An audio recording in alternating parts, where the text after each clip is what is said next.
Hi friends, மறுபடியும் ஒரு சிறப்பான வீடியோவில் உங்களை சந்திக்கிறதுல மகிழ்ச்சி அடைகிறேன். இந்த வீடியோவில் ஒரு அட்மின் எப்படி இருக்கணும், அவருடைய அலுவலகத்தில் அவருடைய பணி காலத்தில் எப்படி இருக்கணும் அப்படிங்கிறத நான் உங்களுக்கு ஒரு 9 விஷயங்கள் சொல்கிறேன். இந்த விஷயங்கள் உங்களுக்கு பிடிச்சிதான் பாருங்கள். ஒரு அட்மின் என்பவர் உண்மை உள்ளவராக எப்போதும் இருக்கணும். உறவை கெடுப்பவராக எப்போதும் இருக்கக்கூடாது. அழகாய் உழைப்பவராக இருக்கணும். அடிமையாக அந்த அலுவலகத்தில் வாழ்பவராக எப்போதும் இருக்கக்கூடாது. ஊதியத்திற்காக உழைப்பவராக என்றும் இருக்கக்கூடாது. அந்த நிறுவனத்தினுடைய உயர்வுக்காக உழைப்பவராக இருக்க வேண்டும். சகிப்புத்தன்மை கொண்டவராக எப்போதும் இருக்க வேண்டுமே தவிர சலிப்பு கொள்பவராக என்றுமே இருக்கக்கூடாது.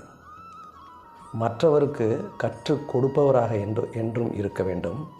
அவர் நிறைய விஷயங்களை கற்றுக்கொள்பவராகவும் இருக்க வேண்டும். தினமும் சிரித்த முகத்துடன் இருக்க வேண்டும். அவர் எதிர்கொள்பவரை பார்த்து புன்னகை புரிபவராக இருக்க வேண்டும்.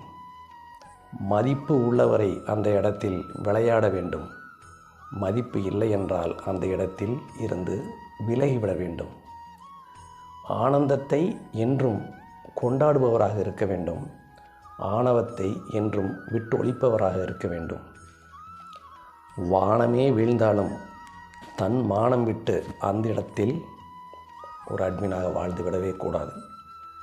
இது மனதளவிலும் உண்மையான அளவிலும் கடவுள் சாட்சியாகவும் ஒரு அட்மின் அந்த அலுவலகத்தில் இருந்தால் அந்த இடத்தில் எல்லோராலும் அவர் காதலிப்பவராக இருந்து விடுவார் என்பது திண்ணம். மறுபடியும் ஒரு நல்ல வீடியோவில் சந்திப்போம். இந்த வீடியோ உங்களுக்கு பிடிச்சதுன்னா என்னுடைய பி ஏ பிராண்ட் அப்படிங்கிற யூடியூப் சேனலுக்கு சப்ஸ்கிரைப் பண்ணுங்கள், கமெண்ட்ஸ் பண்ணுங்கள். See you on my next video.